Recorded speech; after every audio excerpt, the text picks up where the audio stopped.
My entire life, it was as if I was invisible to my parents.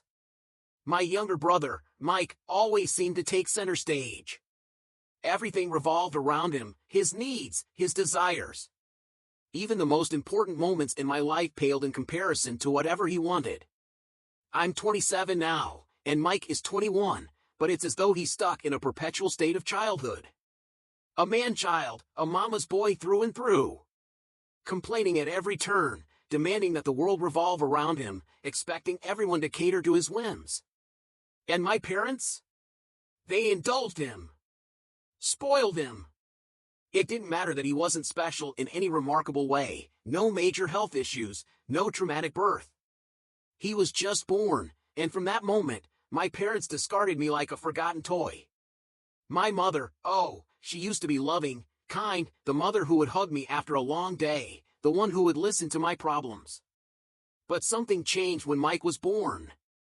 It was like she switched into this role, one of those boy moms you see mocked online. Her attention and love were now solely directed at him.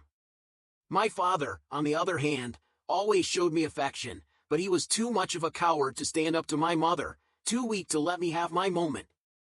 The only person who stood by me was my grandpa. He's 76 now, but he was always there, calling out my parents on their nonsense, never shying away from telling them when they were wrong. He always told me I reminded him of my late grandma, and we shared a bond that I cherished deeply. The only problem? He lived on the other side of the country, so visits were few and far between. Mike, of course, knew exactly how much my parents adored him. And he loved to rub it in my face. Every chance he got, he'd shove it in my face that he was their favorite. It wasn't just that he was the golden child, it was the way he acted. Spoiled, arrogant, cruel. I lost count of the times he threw me under the bus, whether it was for something I did better than him or for things he framed me for. And when it came to accomplishments, the only thing he had going for him was his football skills. He even earned a scholarship to a fancy out-of-state college. Meanwhile, my parents refused to spend a dime on my education. I later discovered, years after, that the money that was supposed to be for my education had been diverted to Mike so he could buy himself a car and a house. It was at a public university that I met Lucas. He was the first person who truly caught my attention, and over time, he became my best friend. Thanks to him, I found a group of people who became my dearest friends. They helped me get out of my parents' house, and eventually, Lucas and I both built successful careers, earning good salaries. But the real issue started when Lucas proposed to me a year ago. We're both very private people, so we didn't announce it on social media, but when I told my parents, their reaction was less than enthusiastic. "That's nice," my mother said. I don't even think she truly heard me. No congratulations, no excitement. Just indifference. I began to realize that they didn't care about the engagement.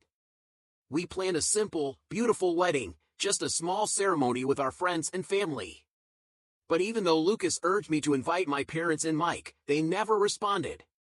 When I went to visit them, trying to bring up the wedding, my mom would always speak over me, shifting the conversation to Mike's latest achievements, his wild adventures. I reached a breaking point and, unable to take it any longer, I interrupted her. I told her there was an event I was planning, a date that couldn't be changed. She immediately said they couldn't come because Mike had his last game of the season that same day. I couldn't even be surprised. She had missed my ballet performances, my high school graduation, my university graduation, all for Mike. So, I decided to be petty. I didn't correct her. I didn't tell her the event was my wedding. I just left it at that. Fast forward a few weeks, I married Lucas. It was everything I dreamed of. The ceremony, the reception, it was all perfect. Our families were there, along with our closest friends. It was such a joy to have my grandpa by my side, walking me down the aisle. I had moments of pure bliss, especially when I saw the happiness in his eyes. My relatives asked why my parents weren't there, and I didn't hesitate to tell them the truth. They were at Mike's game. And my grandpa? He was furious, but he didn't say much. After the reception, Lucas and I left for our honeymoon, phone-free. We spent the entire trip disconnected from the world. But when we returned, we were hit with a storm. My phone barely unlocked before notifications began flooding in. Most of them were from my mother. Mike had called me every name under the sun. Apparently, one of my paternal aunts had posted pictures from the wedding on Facebook. The caption? A very pointed dig at my mom for missing the wedding. And just like that, the post went viral in their community. My parents were publicly shamed, and it wasn't just online, it spread throughout their social circles. I found out later that my grandpa had personally paid my parents a visit, confronting my father with such intensity that it reduced into tears. And it worked. It was like a wake-up call. My father, distraught from missing his only daughter's wedding and facing his own father's disapproval, had finally stood up to my mom. He threatened divorce unless she made amends. And that's when the flood of messages from my mother started. First, it was insults. Then, it was threats. But eventually, it turned into something else: pity, begging, guilt. She wanted to play the victim now.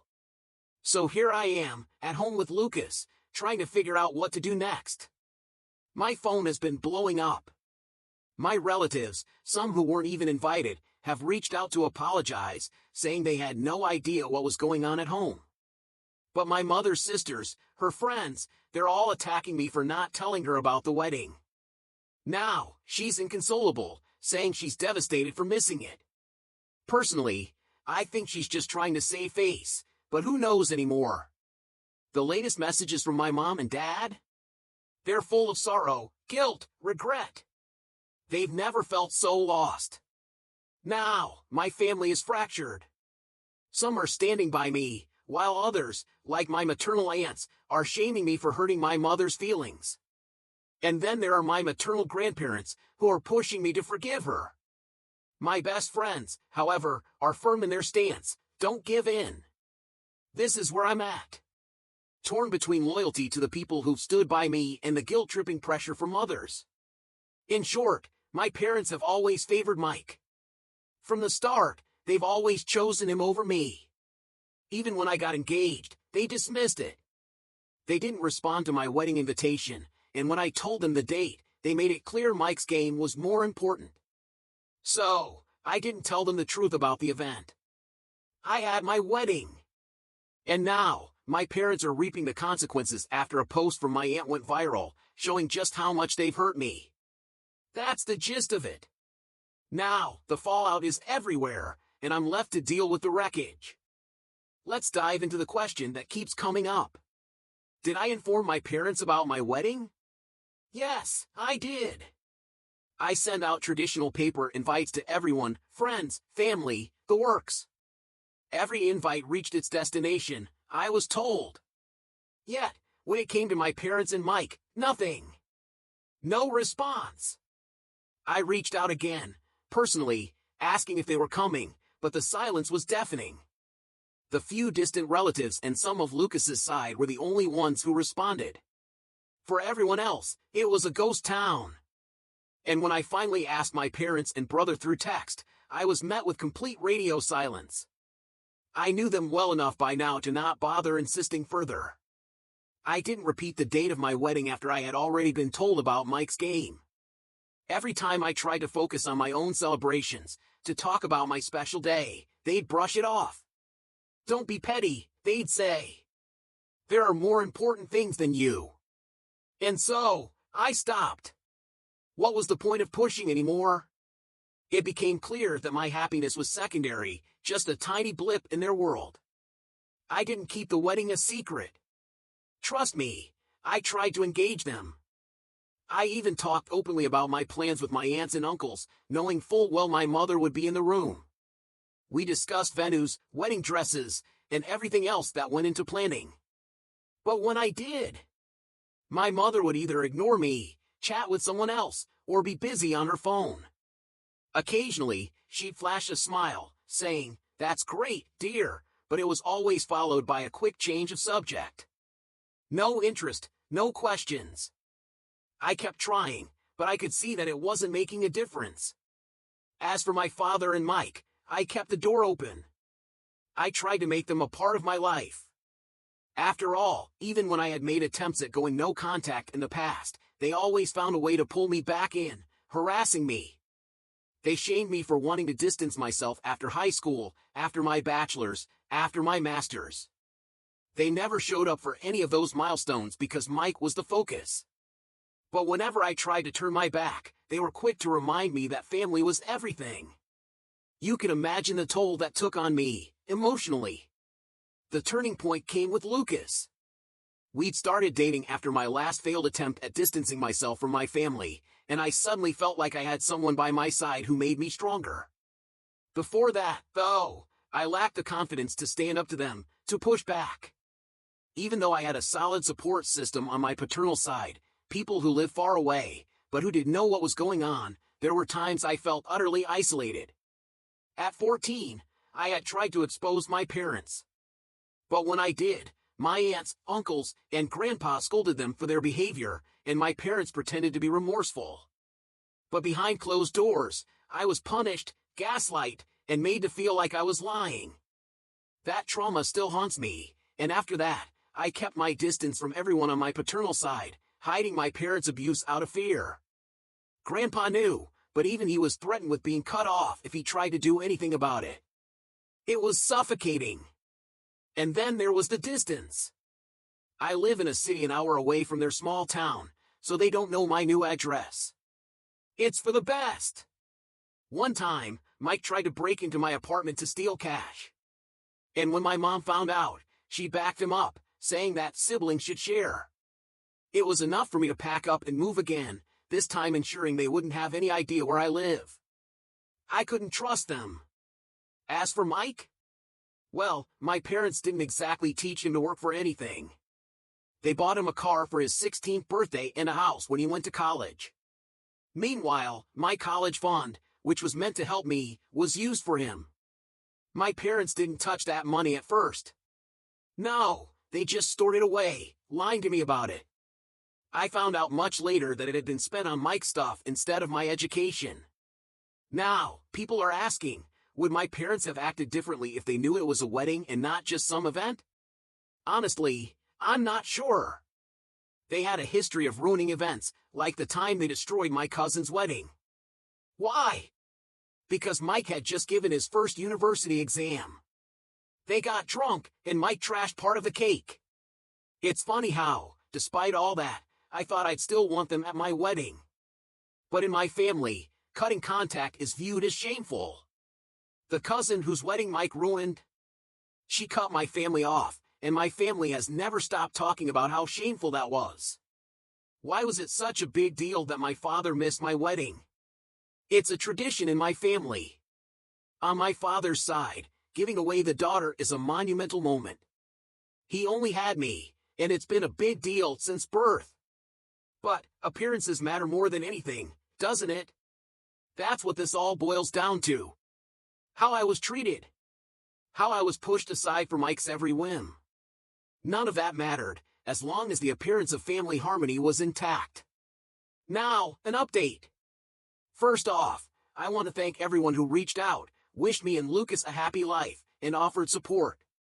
The response has been overwhelming in the best way possible. Your love, your feedback, it's been so comforting, and I'm beyond grateful. To those who think my story is fake, I understand that your family life might be different. But please, stop harassing me. Don't DM me accusing me of making this up for attention.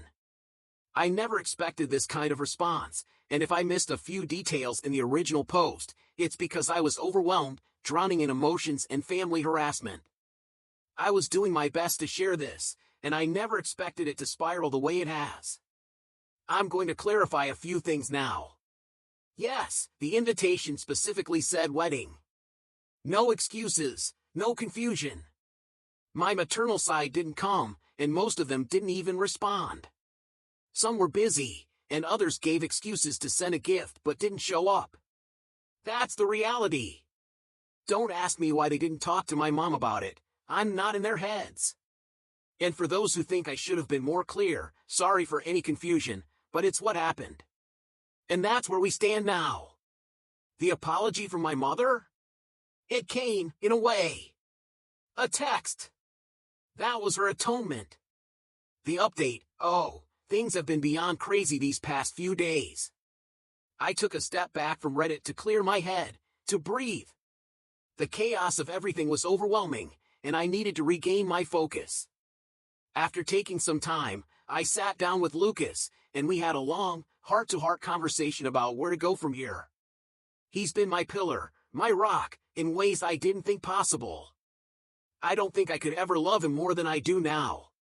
But then it hit me, my parents were always a taboo subject, something I avoided, something I didn't dare address for so long.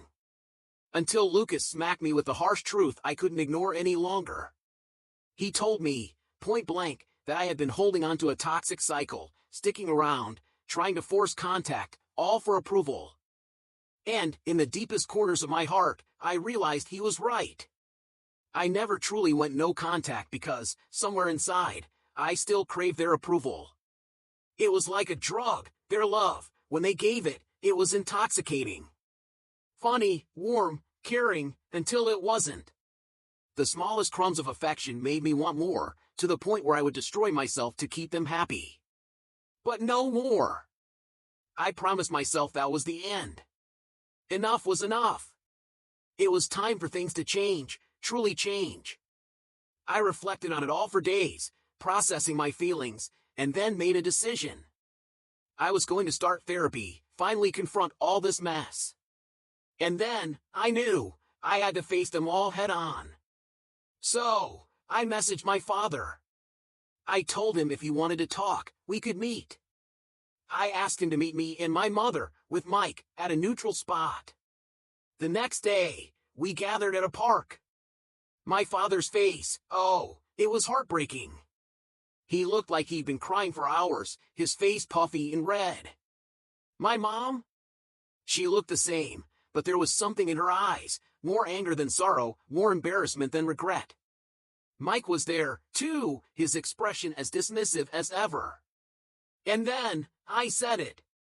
I couldn't hold it back anymore. I laid it all out, told them how their constant favoritism of Mike, how their abuse over the years, had broken me. I told them, plainly, I didn't want contact with any of them anymore.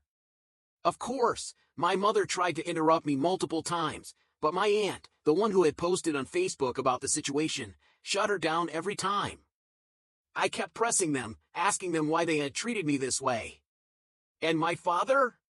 He just kept crying, apologizing, but offering no answers. My uncle was furious with him, reprimanding him for not standing up and taking responsibility. My mother, well, she seemed to be reflecting on it, but not in the way I hoped. In the end, she just shrugged and said it plainly, she didn't like me. Just like that. And Mike? He didn't care.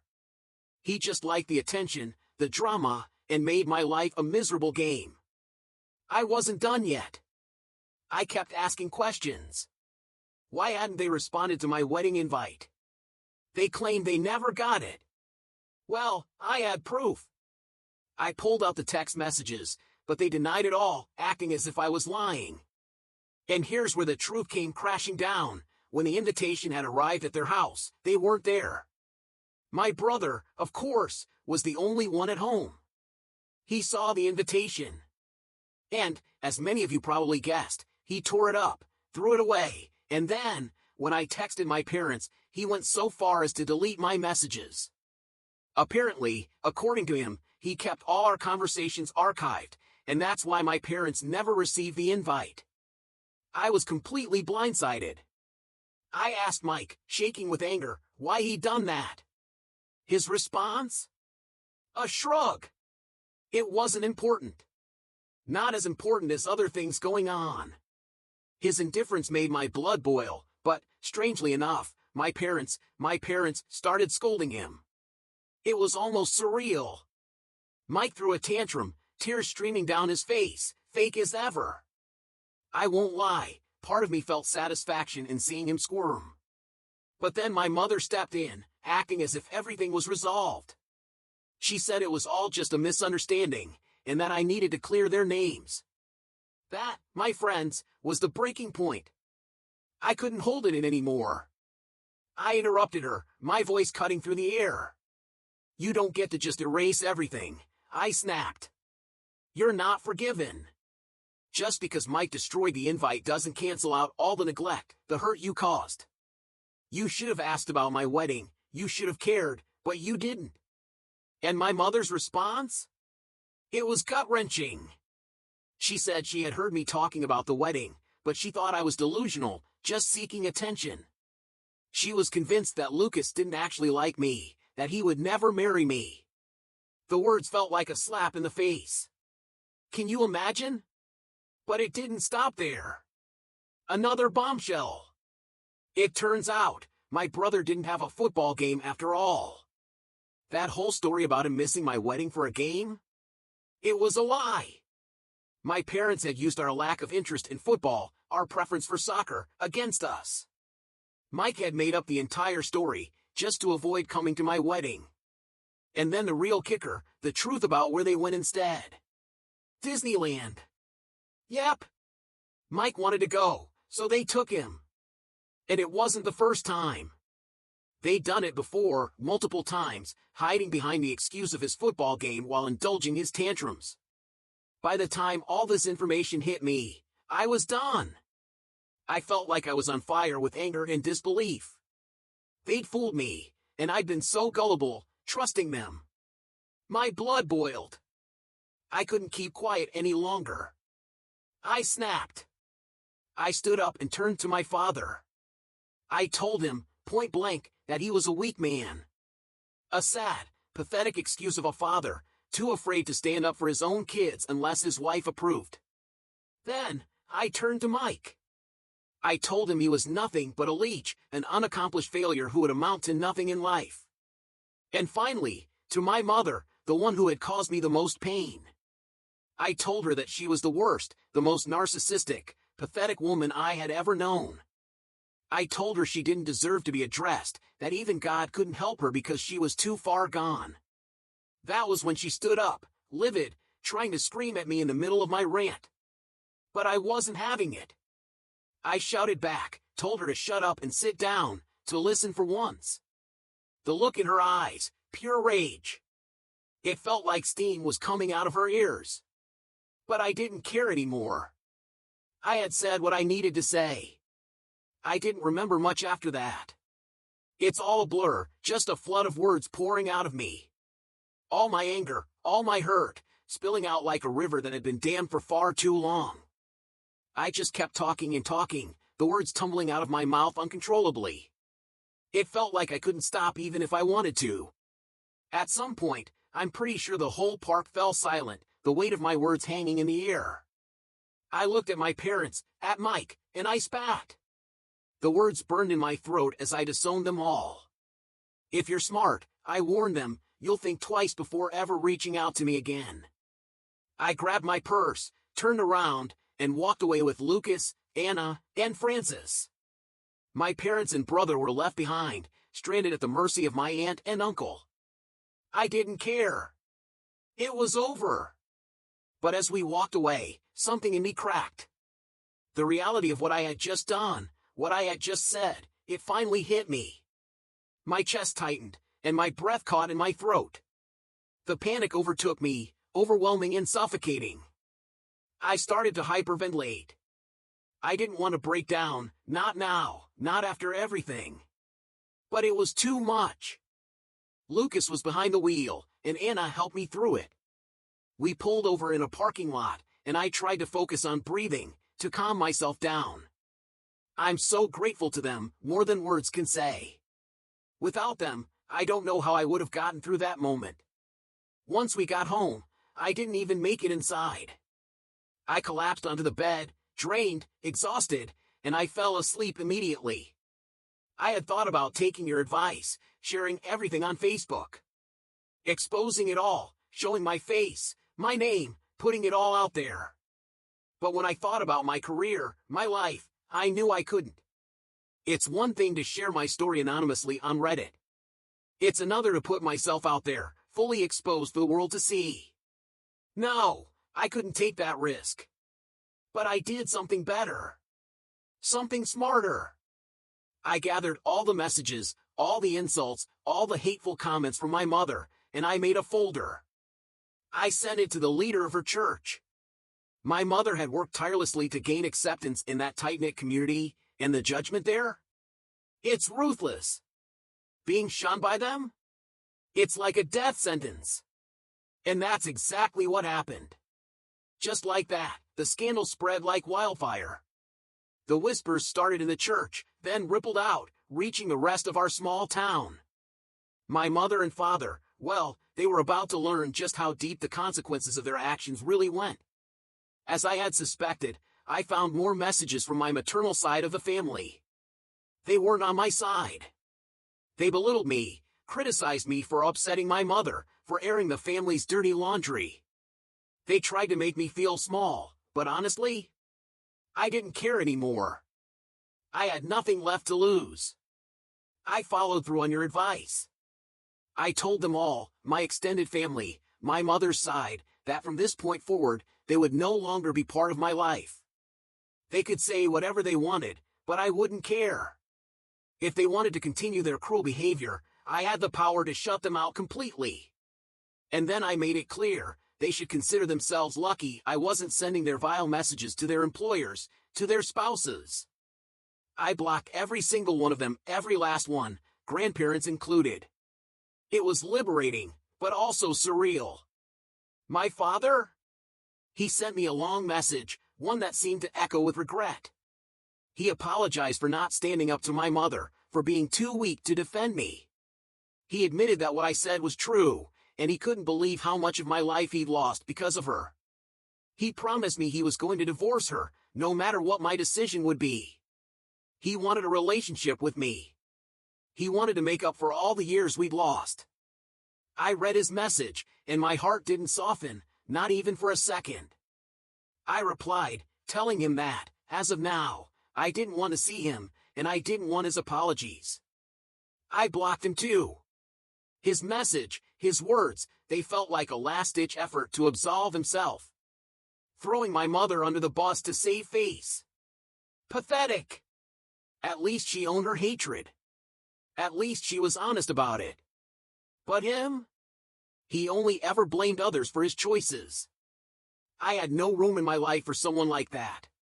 My mother and brother, well, they were blocked too. Mike tried again, sending me taunts and insults, but I blocked him without a second thought. My mother, meanwhile, threw herself a pity party. She moaned about being shunned by her community, about her marriage falling apart. I didn't care. I told her, flatly, good riddance. And then, I blocked her. As for my grandpa, he's been a rock. He decided to stay with us for a while, to be by my side. He's been nothing short of amazing, and he's read some of your comments. I don't think he'll admit it, but I know he's touched by the support. He's been the best. A few days have passed since all of this, and it's been quiet. Lucas has been spoiling me, showering me with love and care. I've started therapy, finally taking steps to heal, to work through all this pain. I know this update isn't filled with the kind of revenge you might have expected. But this is my truth. This is my path. I'll let you know if anything changes. But for now, I think it's time for me to log out. I'm closing this chapter, and I'm moving on. Thank you, from the bottom of my heart, for all the love and support you've shown me. It's meant more than you could ever know. And as for now, goodbye.